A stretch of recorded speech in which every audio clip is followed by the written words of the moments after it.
Internet.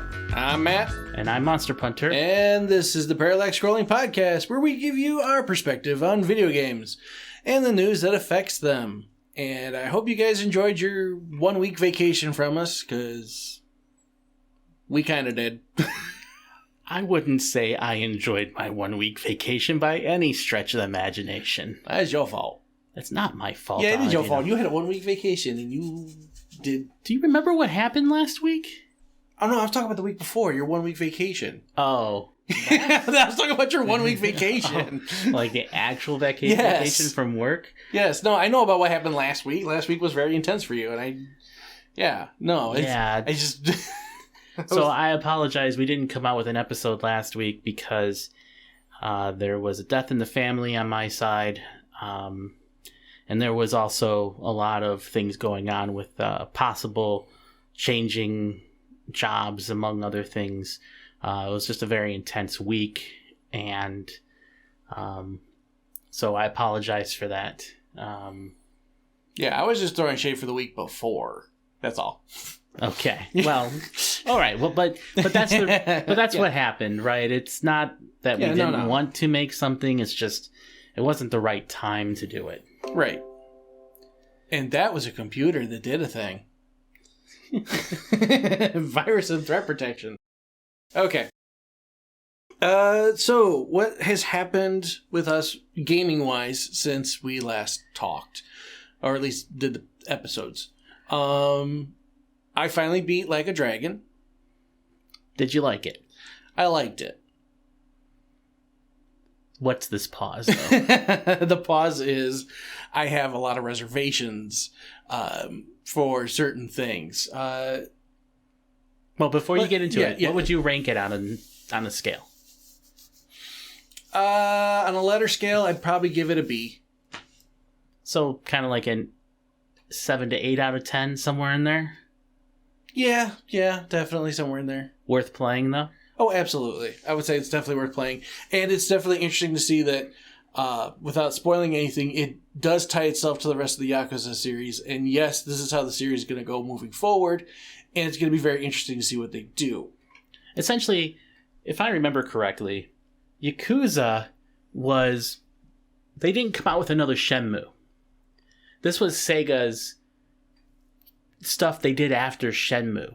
Right. So it has Shenmue DNA in it, if I'm not mistaken. The older games, wouldn't you say? Yeah, I think so. I still want to go through and play them, because especially now that I finished Like a Dragon, because I want to know how the story got up to this point. But and just to find out that this is actually a continuation of that storyline is pretty cool. I do have some, like I said, I have some reservations. I got some minor hangups, I think. First one is there's too many jobs. There's too many classes for the players. And there's like 7 or 8 classes for the male characters and 5 classes for the 2 female characters you can get, potentially. But there's like I said, there's 7 or 8. And not every class benefits every person. And so you have to know which ones they vibe well with in order to make the character grow. At the same time, they all have their main classes. The last 2 male characters you get in your storyline are disgustingly powerful in their main class. I don't know why I would ever have changed them.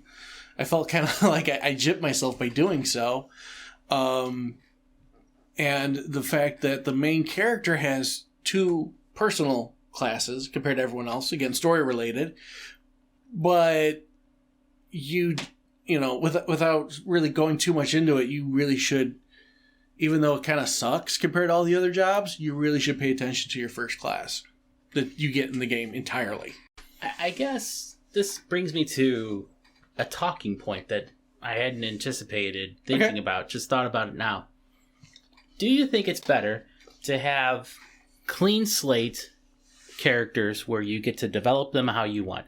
Take Disgaea Disgaea isn't a good example, but maybe Final Fantasy Tactics, if memory serves. Yeah. You could kind of meld your created characters. Make them the way you want. Yes. And any way you want. Absolutely. I think that's definitely the better option.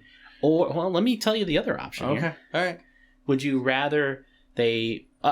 okay, so it's probably better compared to the option that you were talking about here. Okay. Or would you rather have a game that has the character definition, right? If you want a big brawler dude, you pick this big brawler guy that they made. Honestly, I think in that scenario, it's hard. It depends on the game. It really does. Because if you're going... I think what it comes down to is if you're going to give people the option to build the characters they want, let them do so without having special restrictions on the characters already. Or if you're going to say, okay, this guy's the tank, this person's the healer, this person's the wizard, make them that. Force them into that role. That's fine. But to do this little mix in between, it feels like it's an undecided issue. Like, we just don't know what we're going to do. So, like, I had fun with it, and some of the attacks are absolutely insane. Definitely a lot of fun, but for me, just there's too much going on. And that was another point I was going to bring up, is there's a ton of mini games to play, and playing these mini games gives you a specific currency for that mini game that you can use to buy things. And some of those things are guidebooks to level up the jobs that the people are using. There's too many mini games in that respect. A lot of those mini games could have been their own thing. And it felt like, because the one thing I've always loved about open world Sega games is they always put in an arcade, a Sega arcade, and they put in some really good Sega games. This time you got Super Hang-On, Outrun, Virtual Fighter 2 and 5, and you have Space Harrier. Wait, they put 5 on there? Yeah. That's... Arcade mode 5. Like, you go through, like, very few stages. Okay. You don't get the full selection of the whole game. No. But they're such an afterthought. There's no purpose to playing them other than to enjoy those games. And it's like, well, if I want to enjoy those games, then why don't I just go play those games? Whereas before it felt like it was immersing you in the world further. It didn't feel like that this time around because there's too much else going on. But think about it this way.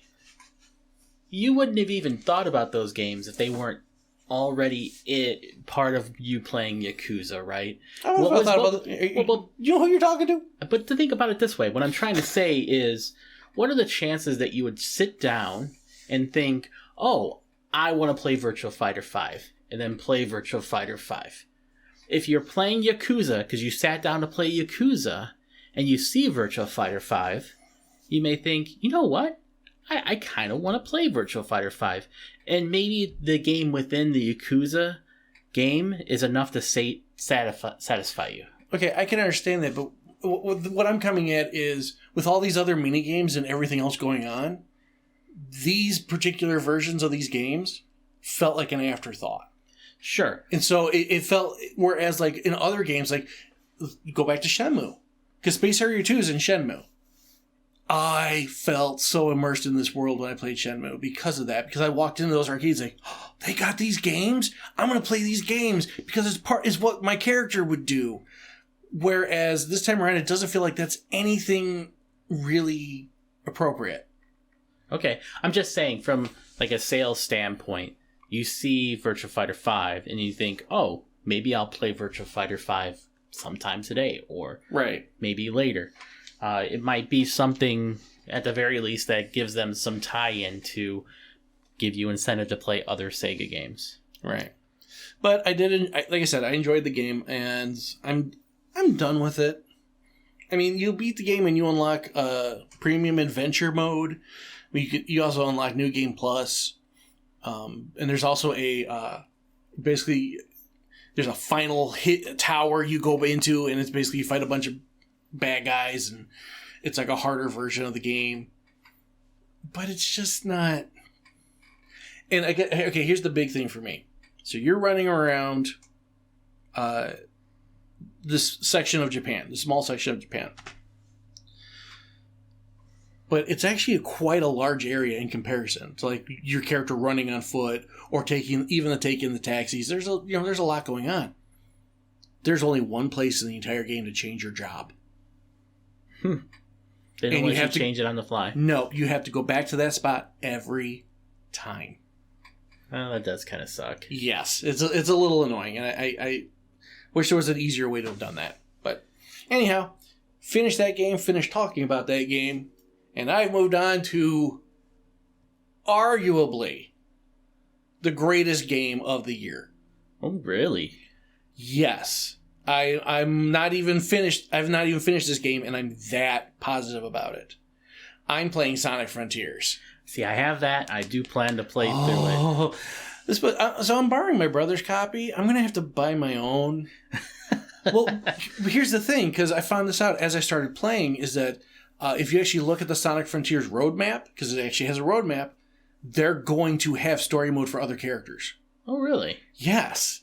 And so it's like, so I finally get to learn from their angle what things. Oh, this is awesome! I got so I got to get my own copy so that I can give him back his copy so he can play and I can play. But the game's fantastic. The game's amazing, and I was talking with somebody today about it, and it was amazing because we were talking about the power of hype and how it has the absolute reverse effect on a game. It can, depending. Most of the time it does.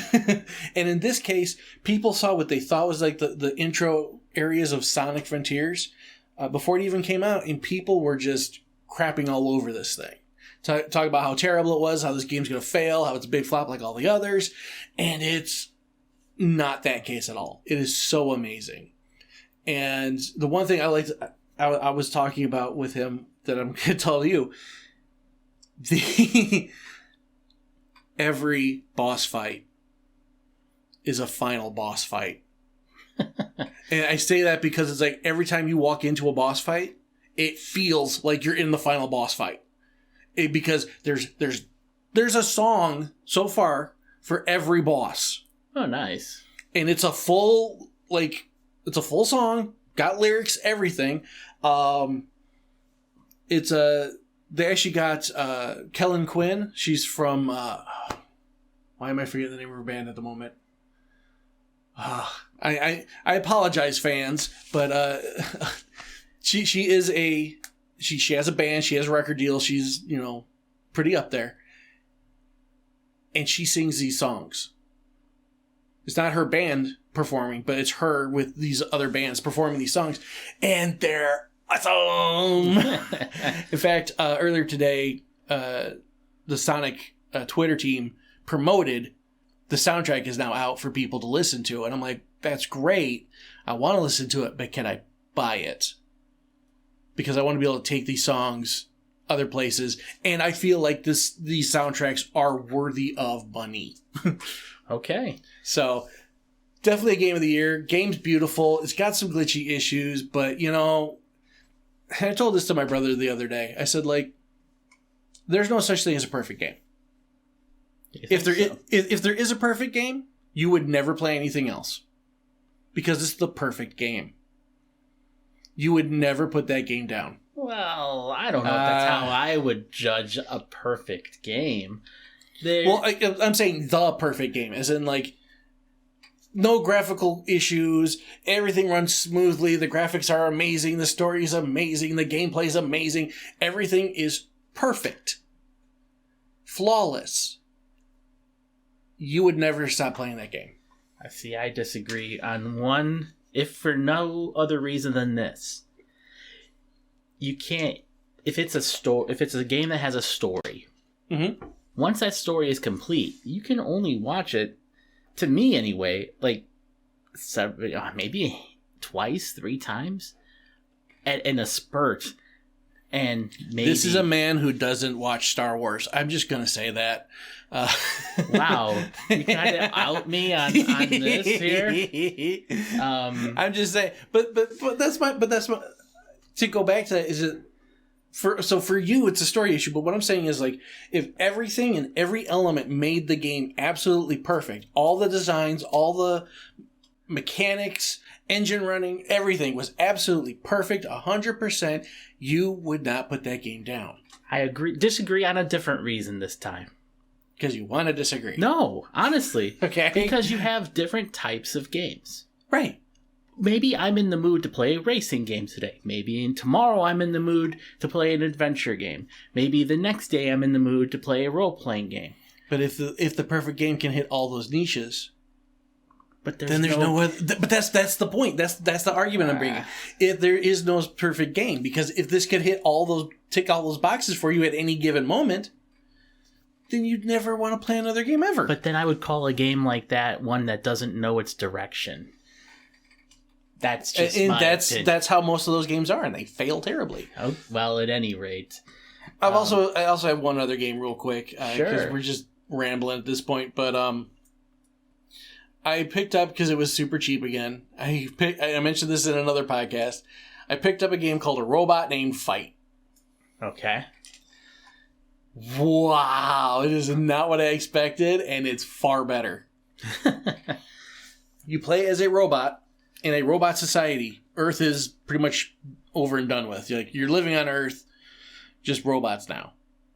However, there is mutated humanoid mole people who live underground, and you learn through playing the game that they summon this giant Cthulhu flesh monster from outer space to rise up and destroy the machines. And so now the entire city is overrun with these flesh creatures, and you have to be a robot named Fight, because everyone's a smith. Like, the first guy you talk to is the tutorial smith. He tells you what to do and how to play the game.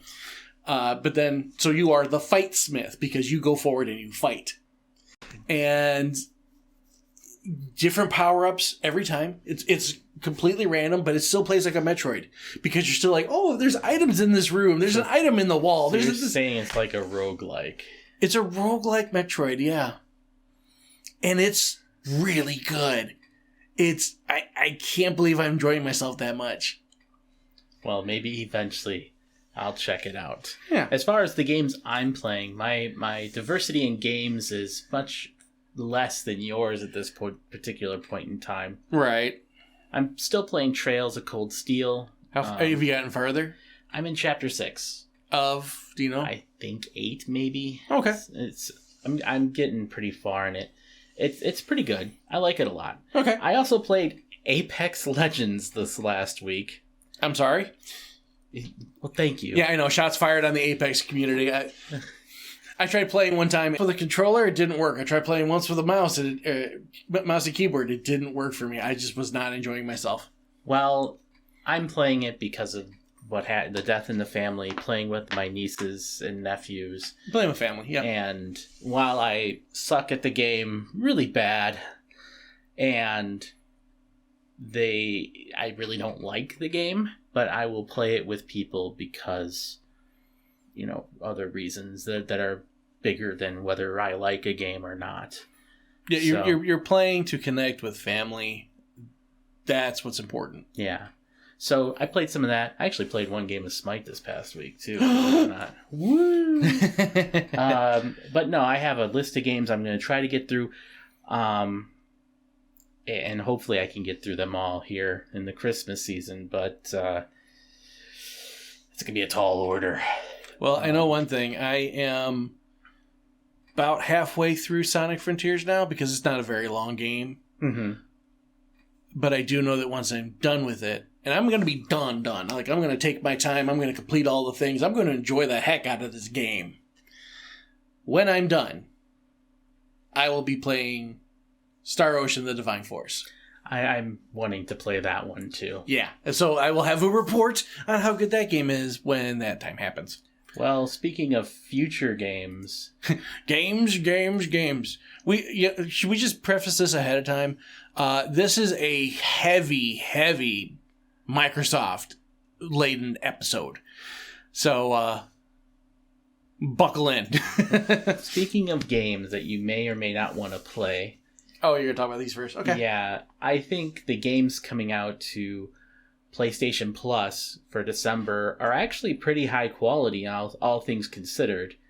There is Biomutant, which has like a rabid fan base. Like it does, but niche it also fan base, and they're really rabid. But it also had some major graphical issues and glitches when it first came out. So hopefully it's all patched up and I can enjoy it, because I've been looking forward to this game ever since I first saw the trailer.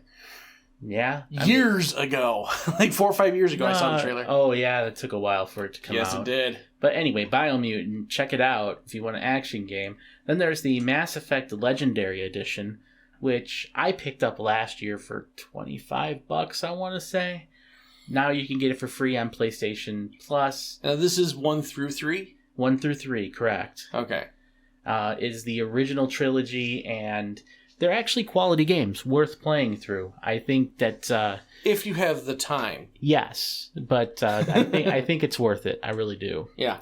And then there's this one called Divine Knockout, which is different. It looks to be a cross between Smash Brothers and the Dreamcast game Power Stone. Power Stone, yeah. I'll be honest. It kind of, the way the characters look, I almost wish this was like another Fat Princess. Okay. Did you ever play Fat Princess? No, I didn't. Fat Princess is absolutely amazing. Because the whole point is to get to the enemy castle. The original main goals were to get to the enemy castle and then rescue your princess. But before you can rescue your princess, the other team, and it's literally a capture the flag in this situation. The princess is the flag. Both teams have a princess from the other team. So while people are trying to raid the enemy castle, people on your side are gathering up food and shoving it into her mouth, getting her fat. Because the heavier she is, the slower they move her. Such an awesome concept. And the game's ridiculous. And honestly, Divine Knockout looks like it has a little bit of that flavor to it. Well, so I think if they actually added something objective-based like that into the game, like I know it's a 3v3, that they added something objective to it, that would be fun, I think. Yeah, could be. So, speaking of 3v3 PvP real quick, today, I'm dating this episode hard today, but today, the Elden Ring update came out. They opened the Colosseums. So you can now go PvP in the Colosseums. So hopefully that takes the PvP out of the rest of the world. Oh no, you're still gonna have your people who want to be complete douchebags and go around and kill people. But again, the guy I was talking to today, he's like, I'm telling all my friends, we're settling everything in the arena. So any arguments they're gonna have are settled in the arena, and I'm like, that's a good motto. That's a good motto. Settle it in the arena. So well, it sounds like Microsoft is joining Sony in raising the price of first-party games to $70. That pause was a little terrifying, just so you know. What? Microsoft is joining Sony. ... just want to jump into a really weird mechanoid monster. Yeah. Microsoft. I don't know. Oh gosh, they did a fusion dance or something. Me. The future games starting in 2023 for Microsoft are going to be priced at $70.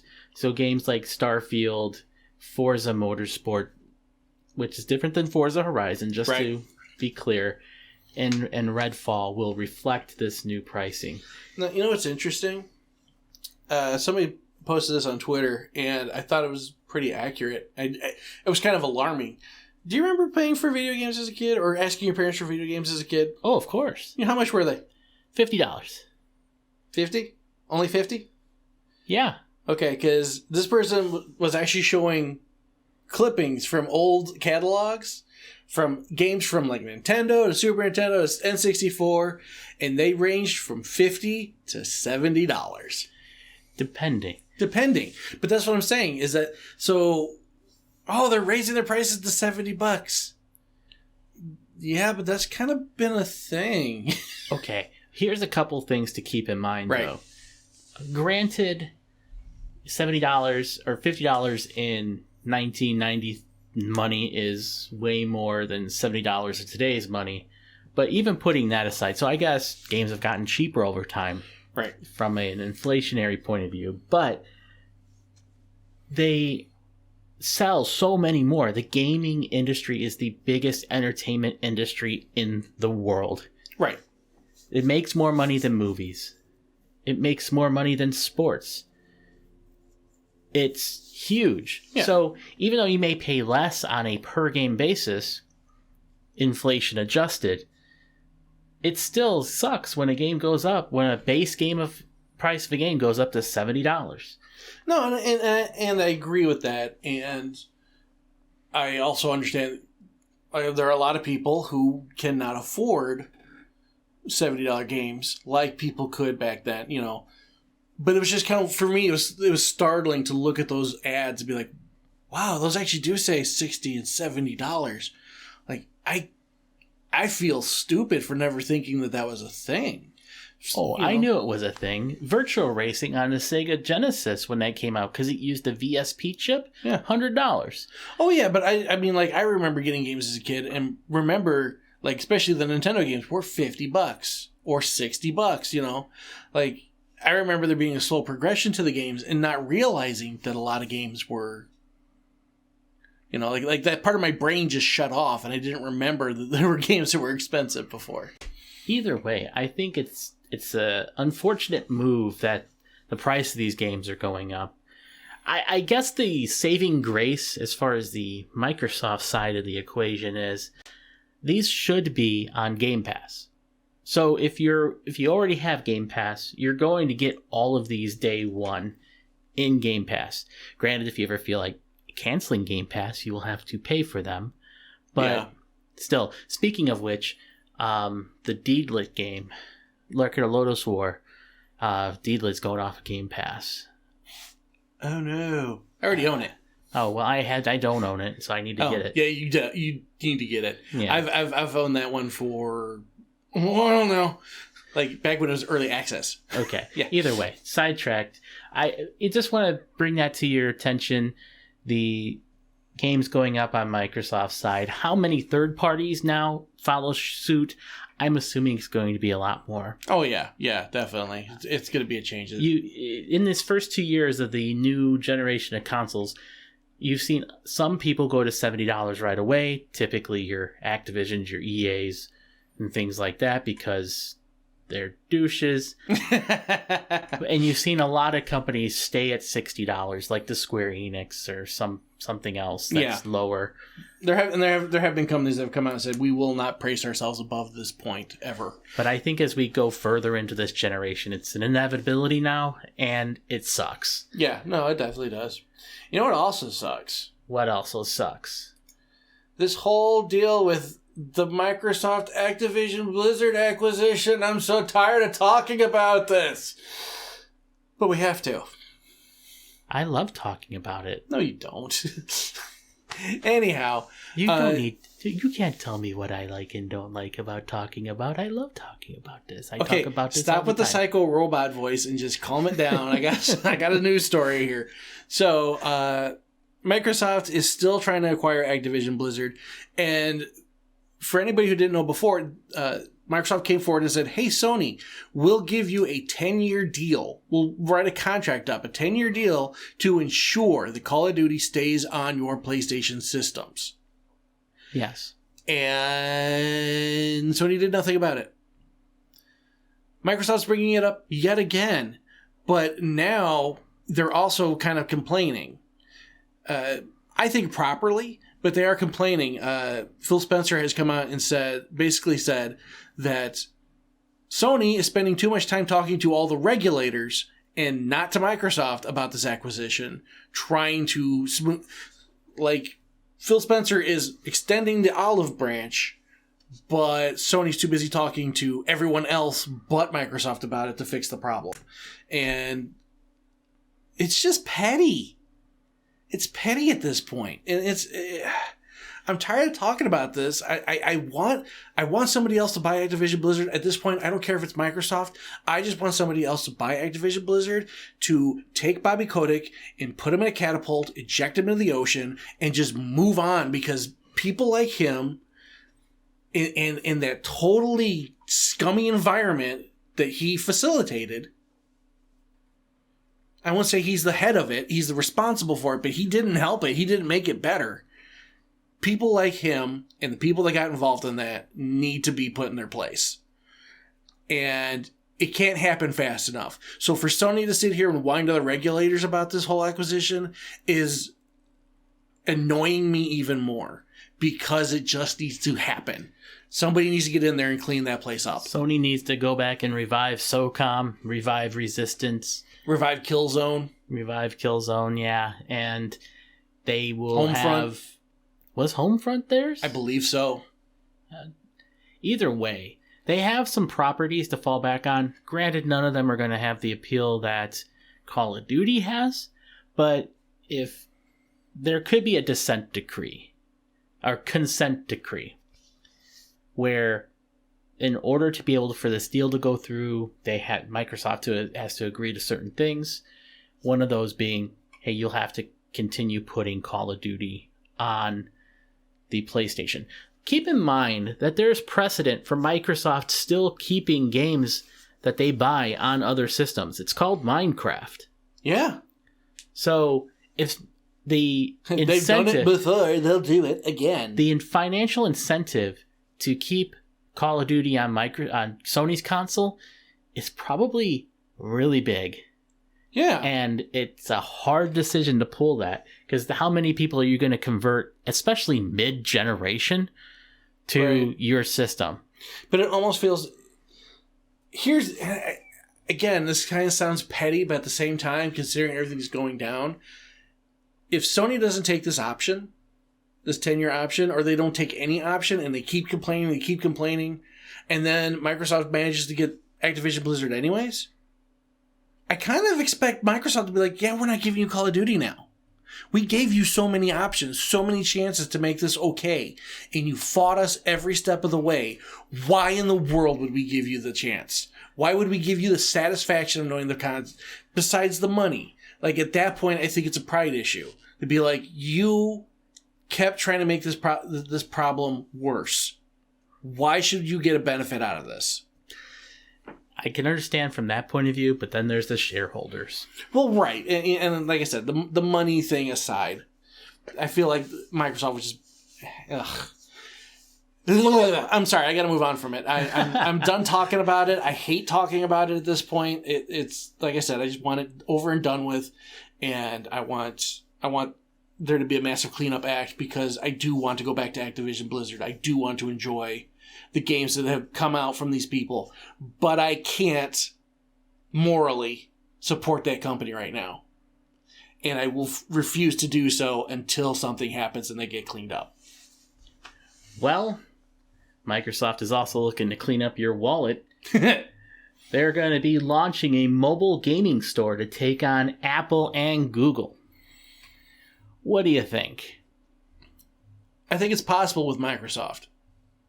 I think in order for you to walk into this space and be successful anymore, the barriers to entry are so large, that it has to be someone like Microsoft to come in here and do it.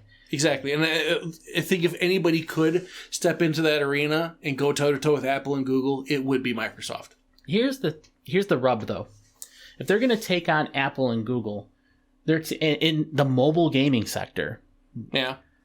They're fighting on their turf. They're fighting on their phones, which are, in Apple's case, for sure, locked to the Apple Store. Yeah. So how are you going to be able to do this? Well, who knows? Maybe this means that Microsoft's willing to make phones. Because there was the Windows Phone at one point, wasn't there? Yeah, I loved the Windows Phone. Right. Let me tell you. So maybe they're willing to step back into that arena now. And again, the mobile gaming is hinging on the Activision Blizzard acquisition. It is part of it. It's tied into it. But yeah, I think if they go through with that, game on. I mean, granted, they already have the Xbox game store from, their Xbox, right? So this would be an expansion of that to some degree.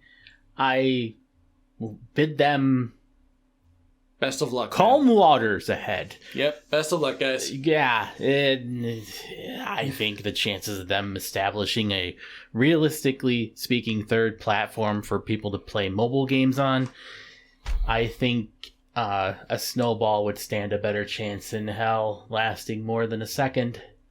Well, just good luck with the competition. That's, Speaking of competition, it also goes back to our previous conversation.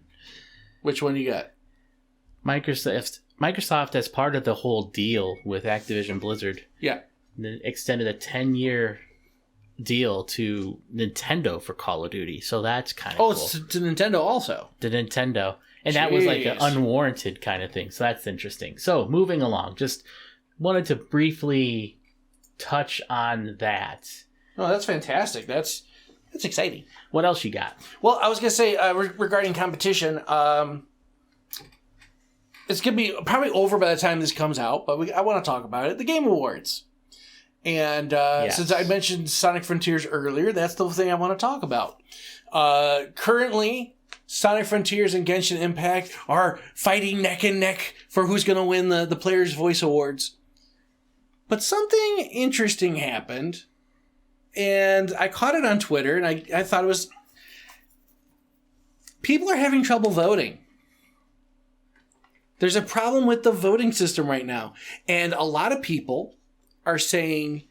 one particular person I can point to said that people couldn't vote for the other games on the list, being Stray, Elden Ring, and God of War Ragnarok. Could not vote for those games until they voted for Genshin Impact or Sonic Frontiers. So there's that. Then there's also the whole shenanigans with Genshin Impact in the first place. So, again, I don't have the full story because I don't play Genshin Impact and I'm not involved in that community. But from what I understand, two big things have happened because of this. The people of Genshin Impact have come forward and said, hey, if we win a category in the Game Awards, we will give everybody 1,600 Freemo Gems, which is a currency in the game.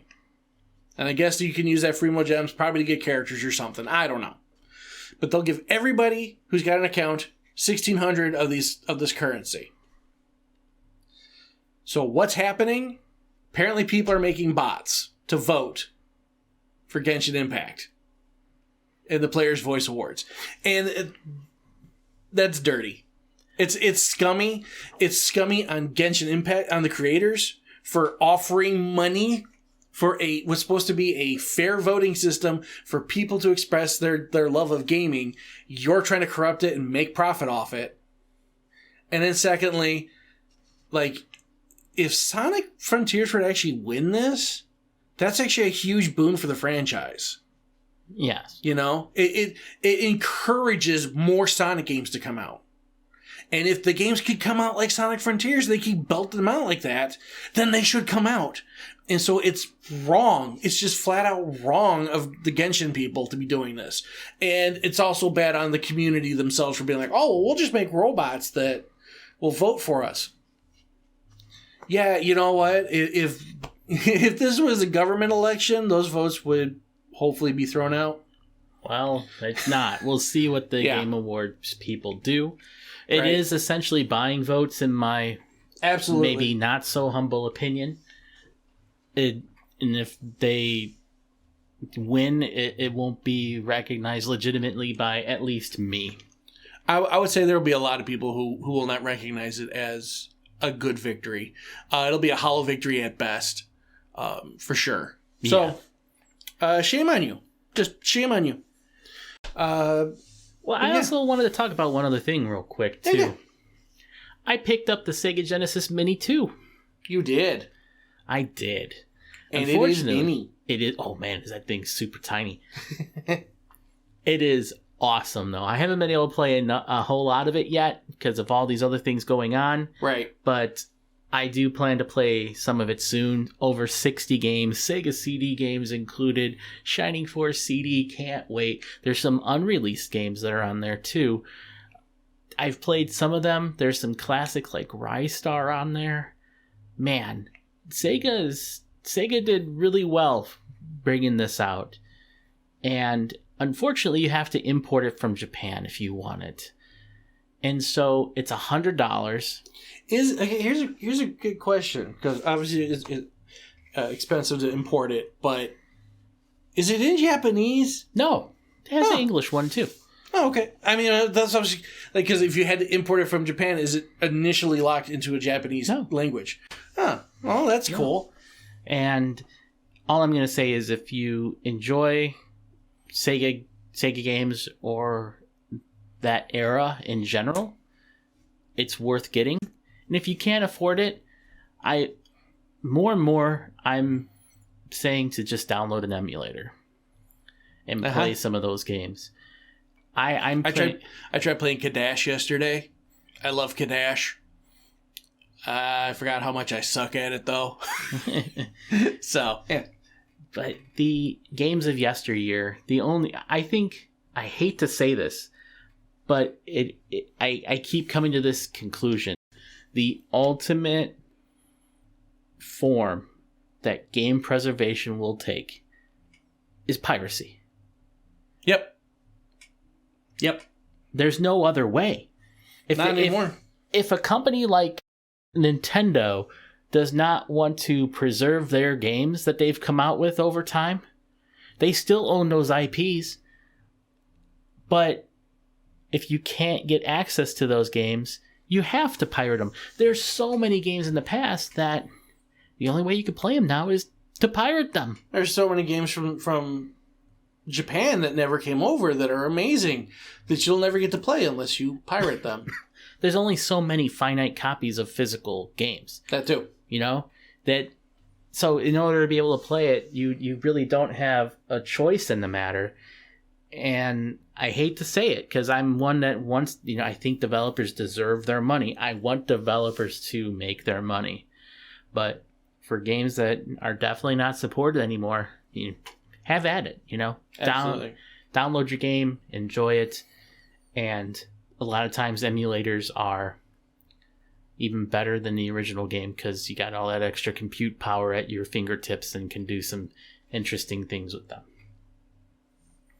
But that's all I got for today. That's all you got today? Well, can I end on a happy note? I'm gonna end on a happy note. No. Well, thank you so much for listening. So, I haven't really fully read the article, but I saw an article, video game-based learning platform engaging students and improving test scores. So, there was let's see, here we go. I don't even know the area, so I'm not even going to say it's anywhere near us whatsoever. But there's a school, Elmwood Elementary School. I'm sure you guys can find the news article online.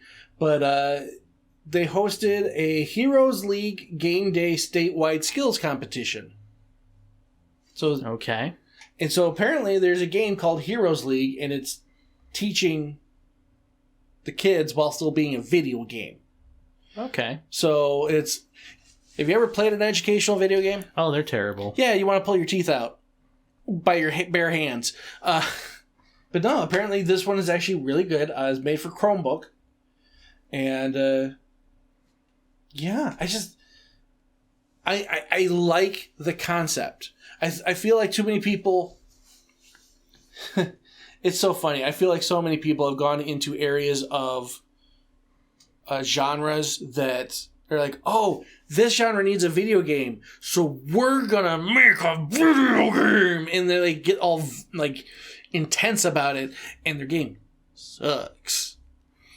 How many educational video games have I played that have been terrible? How many Christian video games have I played being like, we're gonna teach you the Bible, and they're terrible. They're utterly awful, and they're trash. And then you get the flip-flop. You get the opposite of those types of games. Apparently there's... That's another one. There's apparently a game coming out this month, I think, called I Am Jesus. And basically it's supposed to tell the story of Jesus Christ as you play the video game. But it's supposed to be, very well received. So I don't know. If these different types of genres and these different types of styles can start getting better video games, I start to feel a little better for humanity. Well, I'm hoping this one works. If people can have fun while they learn, and these educational games can be really good, right? Exactly. Then good. I hope they're good. I have my doubts. Educational games, I've always had a tough go of it. Certain ones have been amazing. Let's see. What would you? Okay, in your opinion, what is the best educational game of all time? Typing of the Dead. I knew it. I knew exactly what you were going to say. And the game is amazing, and you should play it. And I would absolutely agree with you. Typing of the Dead is probably the best game for education. There's nothing like typing Sweetie to kill a zombie. Yeah, it's just a simple fact of, especially during the cutscenes, Sega purposely went back and took all the cutscenes. That's right. And they gave the agents who had guns, they replaced the guns with keyboards for you to type on, but they needed a backpack attached to a Sega Dreamcast that was on their back so that they could play the game.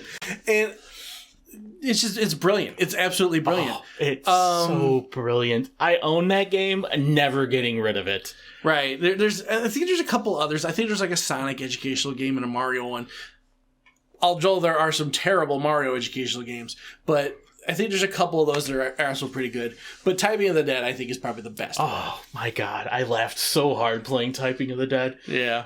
I think thinking about it. I even think they did, if I remember correctly, they did a Typing of the Dead Overkill for the new House of the Dead Overkill. I gotta find that then. Yeah, I know, right? Is it on PC? It might be up to look for. So we have the things. We have the technology. So he's gonna start looking this up, and while he's looking it up, I'm gonna start working through the outro, because that's what I do. I work through the outro anyways. Oh boy. Well, it's been a crazy one. Here it is, Typing of the Dead over. There's a collection even. Okay, there we go. See? I didn't even get to do the outro yet. Oh my god. He's trying to buy it right now. I was born in 1901. Yes, view the page. Yeah. Good age gating system there, Steam. Only for $26. That's a steal. Oh my god. The most expensive thing is Typing of the Dead Overkill. Yeah. Oh, but it's all Typing of the... That's all the DLC for Overkill. Yeah. Well, it's the collection. Oh, it's the Overkill collection, not just... $26. I was thinking it also had Typing of the Dead in it. So... Oh, right. Man, Well, we know... Okay. We know what Monster's going to be doing for Christmas. Oh, this looks great. So... Oh my god! Are you okay? Do you need a minute? Yeah, I'm gonna need to buy this game. I was gonna say, do you need a minute? Do you need to collect yourself? So we're gonna get out of here. We thank you guys so much for listening. We should have said it sooner, but we do appreciate you, and obviously like, comment, subscribe, support us however and wherever you can. We love doing this, and we enjoy building this community, and we're just looking forward to growing. Yeah, I think at the end of the day, right now, we're still in our infancy. We're going to expand out. It's taking some effort, and some personal things in our lives has kind of slowed us down a bit. But having said all that... This would be much easier to do 20 years ago. Yes. Hands down, because we would have way more free time. Yes, and less care for responsibilities. So... But at the end of the day... we don't have a Patreon. We don't have anything like that. Yet.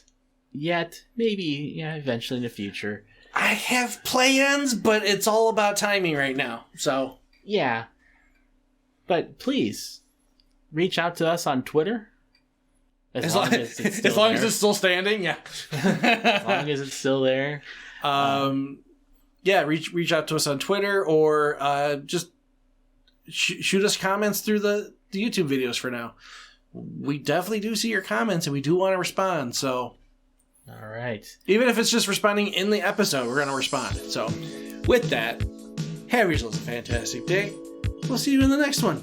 Take care. Later.